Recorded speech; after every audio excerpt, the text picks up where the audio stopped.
بسم الله الرحمن الرحيم الحمد لله وحده والصلاة والسلام على من لا نبي بعده وعلى آله وأصحابه ومن تبعهم بإحسان إلى يوم الدين أما بعد فيقول الله تعالى ومن أحسن قولا ممن دعا إلى الله وعمل صالحا وقال إنني من المسلمين صدق الله العظيم mega தொலைக்காட்சி நிறுவனத்தின் ஊடாக சமூக மாற்றத்திற்காக மேற்கொள்ளப்படுகின்ற இந்த நல்ல தொடர்பாடல் சந்திப்பிலே உங்களோடு பல சிந்தனைகளை இளைஞர்கள் தொடர்பாக பகிர்ந்து கொள்வதில் மிகவும் மகிழ்ச்சி அடைகிறேன். அல்ஹம்துலில்லாஹ்.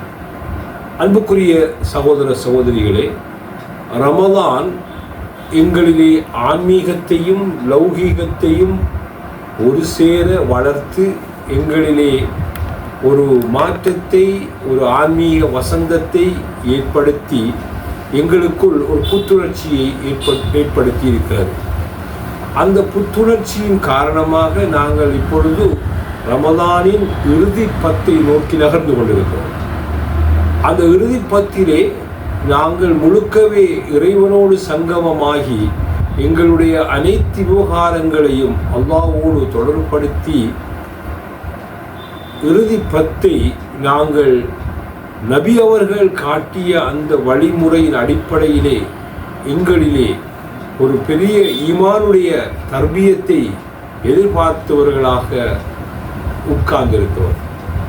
இந்த வகையில் இந்த இறுதி பத்து ஒரு மறைக்கப்பட்ட ஒரு இரவை கொண்டிருக்கிறது.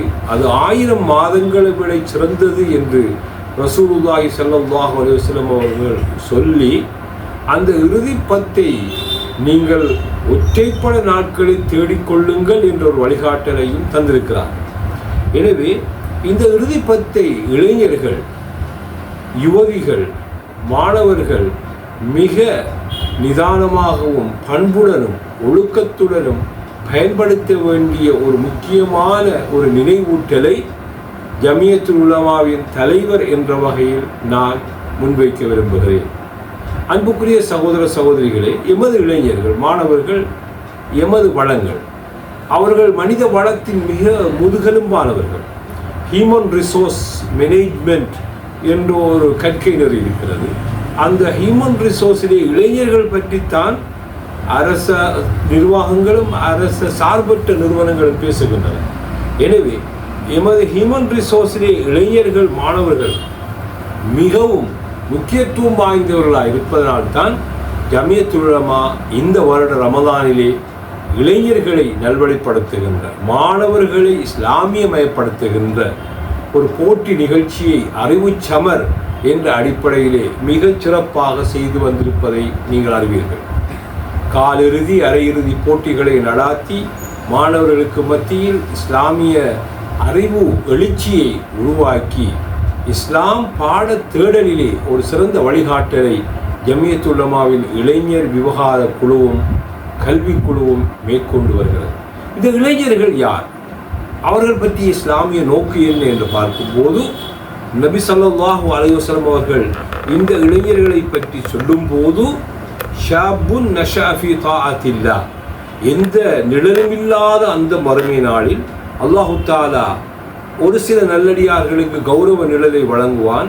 அந்த கௌரவ நிழலை பெறுகின்றவர்களில் ஒரு பிரிவினர் அல்லாஹ்வின் வழிபாட்டிலேயே தங்களது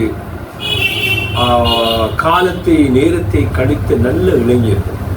அந்த நல்ல இளைஞர்களை பற்றி சூரத்துல் கஹஃப் எடுத்துச் சொல்லுகிறது. அவர்கள் அந்த தூய்மையான இளைஞர்கள் அநீதிக்கு எதிராக, அசத்தியத்திற்கு எதிராக போராடியதன் காரணமாக அந்த காலத்து அந்த சர்வதிகார மன்னனால் அவர்கள் தண்டிக்கப்பட்ட வேளையிலே அவர்கள் ஒரு குகையிலே ஒதுங்குகிறார்கள்.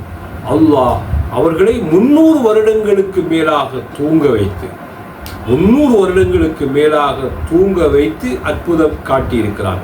வனுகல்லிபுஹும் ذاتல் யமீனி வதாத்தஷ் ஷிமால், அவர்களை நாங்கள் மண் தீண்டாத மாதிரி வலப்பக்கமாகவும் இடப்பக்கமாகவும் புரட்டி கொண்டிருந்தோம் என்று சூரத்துல் கஹ்ஃபிலே அல்லாஹ் அந்த ஆரம்பகால இளைஞர்களுடைய தியாகத்தை எடுத்துச் சொல்கிறார். இந்த உலகத்திலே எந்த நாட்டிலே பாருங்கள், அங்கே புரட்சி வெடிக்கும் என்றிருந்தால் அதுக்கு பின்னால் இளைஞர்கள் இருப்பார்கள். எந்த நாட்டில் ஒரு மாற்றத்துக்கு காரணமாக இருப்பவர்கள் இளைஞர்களாகத்தான் இருப்பார்கள். எல்லா இயக்கங்களும் இளைஞர்களைத்தான் தேடிச் செல்கின்றன. ஏனென்றால் இளைஞர்கள் நாட்டின் முதுகெலும்பு. எனவே எமது பகுதியிலே உள்ள எமது இளைஞர்களையும் மாணவர்களையும் நாங்கள் நல்வழிப்படுத்துகின்ற செயற்திட்டத்தை செய்ய வேண்டும். ஜமியத்துல் உலமா அதற்குரிய ஆதரவை வழங்குகிறது. மெகா டிவி நிறுவனமும் இளைஞர்களை ஊக்கப்படுத்துகின்ற, இளைஞர்களை உற்சாகப்படுத்துகின்ற பல நிகழ்ச்சி திட்டங்களை செய்து வருவதை நான் இந்த கட்டத்திலே மகிழ்ச்சியோடு தெரிவித்துக் கொள்கின்றேன். அன்புக்குரிய சகோதர சகோதரிகளே, இப்பொழுது ஓயல் பரீட்சை காலம். அந்த காலத்திலே எமது இளைஞர்கள், கட்டளமை பருவ இளைஞர்கள் பரீட்சையை சிறப்பான முறையிலே செய்து கொண்டிருக்கிறார்கள். பரீட்சை முடிந்ததும் அவர்களை நாங்கள் இஸ்லாமியமயப்படுத்துகின்ற ஒரு சந்தர்ப்பத்தை ஏற்படுத்திக் கொள்ள வேண்டும். அவர்களில் பலர் ஜமாத்திலே போவார்கள், தாவத்துடைய பணியிலே ஈடுபடுவார்கள், அல்லது பொழுதுபோக்குக்காக எங்காவது சென்று விடுவார்கள். எனவே இந்த ஓயல் பரீட்சை முடிந்ததும் எமது ஊர் நிறுவனங்கள் எமது ஓயல் படித்து எழுதுகின்ற இந்த மாணவர்களை உற்சாகப்படுத்துகின்ற, அவர்களை ஃபோக்கஸ் பண்ணுகின்ற நிகழ்ச்சி திட்டங்களை இப்பொழுதிலிருந்தே தயார்படுத்த வேண்டும். அதற்கு ஜமியத்துல் உலமாவின் இளைஞர் விவகார குழு ஆதரவு வழங்குவதற்கு தயாராக இருக்கிறது. அன்புக்குரியவர்களே, அதே போல இந்த ரமதான் காலத்தின் ஒழுங்குகள், டியூஷன் வகுப்புகளுடைய ஒழுங்குகள், ஹோட்டல்களுடைய ஒழுங்குகள், அதே போல இளைஞர் யுவதிகளுடைய நடமாட்டங்கள், அவர்களுடைய ஒழுங்குகள் பற்றி நாங்கள் முன்னறிவிப்பு செய்திருக்கிறோம், ஊடகங்களிலே தெரியப்படுத்தி இருக்கிறோம். எனவே இந்த ரமதான் முடியும் வரையும் அந்த ஒழுங்குகளை நாங்கள் பேண வேண்டும். அதே போல எமது இளைஞர்கள் வீணாக அலைந்து திரிவதை விட்டும், மாணவர்கள் வீணாக பொழுதுகளை கழிப்பதை விட்டும் அக்கறை எடுக்க வேண்டிய பொறுப்பு பெற்றோர்களுக்கு இருக்கிறது. எனவே பெற்றோர்களே, உங்களிடம் நான் தயவாக கேட்டுக்கொள்கின்றேன், உங்களது பிள்ளைகள் உங்களது செல்வங்கள், அவர்களை நாளைய தலைமைக்கு தயாராக்குங்கள். உங்களது கட்டுப்பாட்டிலே, உங்களது பொறுப்பிலே, உங்களது பராமரிப்பிலே அவர்களை நீங்கள் வைத்து வழிகாட்டுங்கள். அதனால் நீங்கள் உயர்ந்த நன்மையை அடைவீர்கள். ஏனென்றால் ஒவ்வொரு பெற்றோருக்கும் ஒரு கடமை இருக்கிறது. அவர்கள் மரணித்தால் அந்த பெற்றோருக்காக பிள்ளைகள் கேட்கின்ற துவா அங்கீகரிக்கப்படுகிறது, அவர்களுடைய கபர்களுக்கு இலகுவாக செல்கிறது என்று ஸல்லல்லாஹு அலைஹி சொன்னார்கள்.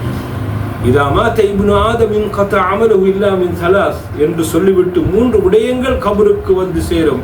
அதிலே ஒன்று வலதுன் சாலிஹுன் யதுஉ லஹு, அந்த மரணித்த பெற்றோருக்காக கேட்கின்ற பிள்ளைகளுடைய துவா. எனவே எங்களுக்காக பிரார்த்தனை செய்யக்கூடிய பிள்ளைகளை நாங்கள் உருவாக்க வேண்டும். அது பெற்றோரின் கடமை.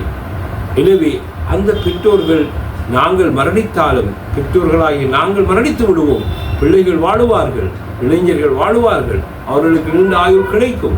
எனவே அந்த வேளையிலே அவர்கள் உயிரோடு இருந்து எங்களை நினைவுபடுத்தி, எங்களுடைய உபதேசங்களை நினைவுபடுத்தி, எங்களது வழிகாட்டலை நினைவுபடுத்தி நிச்சயமாக துவா செய்வார்கள் என்றிருந்தால் அந்த துவா எங்களுடைய கபருக்கு வந்து சேரும். அப்படியான பிள்ளைகளை உருவாக்க வேண்டிய பொறுப்பு பெற்றோருக்கு, ஆசிரியர்களுக்கு, அதிபர்களுக்கு, பொறுப்புதாரிகளுக்கு, ட்ரஸ்டிமார்களுக்கு, பள்ளிவாசல் நிர்வாகங்களுக்கு இருக்கிறது. எனவே இது ஒரு கூட்டு பொறுப்பு.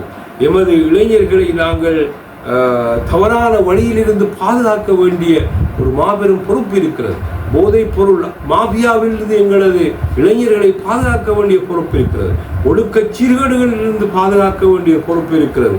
அதே போல சமூக வலைத்தளங்களின் அபாயங்களிலிருந்து, ஃபோன் கல்ச்சர் என்று சொல்லக்கூடிய தவறான ஃபோன் கல்ச்சரிலிருந்து எங்களது இளைஞர்களை பாதுகாக்க வேண்டி இருக்கிறது.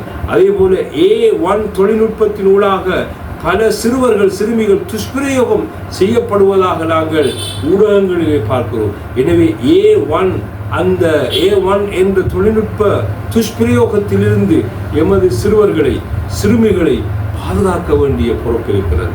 எனவே இந்த நிலைமையிலே அபாயங்களும் சவால்களும் நிறைந்த ஒரு காலகட்டத்திலே எமது இளைஞர்களை சமூகமயப்படுத்த வேண்டிய பொறுப்பு இருக்கிறது. சமூகமயப்படுத்தால் என்றால் என்ன? சமூகத்துக்கு பொருத்தப்பாடு உடையவர்களாக, சமூக இசைவாக்கம் உடையவர்களாக அவர்களை மாற்ற வேண்டும். தலைமைத்துவ பண்புகளை அவர்களுக்கு நாங்கள் வழங்க வேண்டும். பேசும் ஆற்றலை அவர்களுக்கு வளர்க்க வேண்டும். கலை உணர்வுகளை, இஸ்லாமிய கலை உணர்வுகளிலே அவர்களை ஈடுபடுத்த வேண்டும். கலாச்சார அம்சங்களிலே அவர்களை லைக்கச் செய்ய வேண்டும். அவர்களை எதிர்காலத்திலே என்ன பணிகள் செய்யப்பட வேண்டுமோ அந்த பணிகளுக்கு தயார்படுத்த வேண்டும்.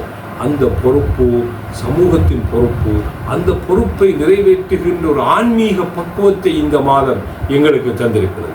எனவே இந்த ஆன்மீக பக்குவத்தை நாங்கள் சிறப்பான முறையில் பயன்படுத்தி எஞ்சியுள்ள இந்த ரமதான் காலத்திலே லைலத்துல் கத்ரை தேடுவோம், நரக விடுதலையை எதிர்பார்ப்போம், இபாதத்துக்களை செய்வோம், குர்ஆனை ஓதி முடிக்காதவர்கள் முடித்துக் கொள்ளுவோம். அதே போல தான தர்மங்கள் சதக்காக்களிலே அதிகம் ஈடுபடுவோம். எமது இளைஞர் சமூகத்தை நல்வழிப்படுத்துகின்ற சீர்திட்டங்களுக்கு உதவுவோம். அந்த வகையில் மருதமணி ஜமியத்துல் உலமா இறுதியாக ஒரு அன்பான வேண்டுகோளை விடுக்கிறது.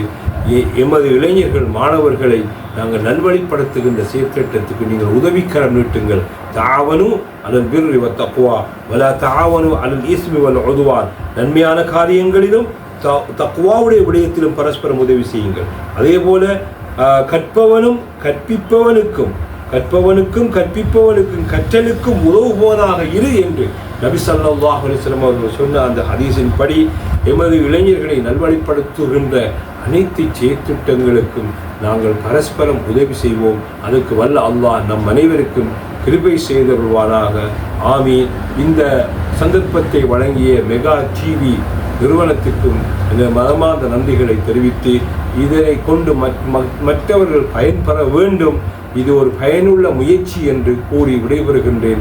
வாஹிரு தாவானா அல்ஹம்துலில்லாஹி ரப்பில் ஆலமீன். வஸ்ஸலாமு அலைக்கும் வரஹ்மத்துல்லாஹி வபரகாத்துஹு. மெகா தொலைக்காட்சி என்றும் உங்களோடு.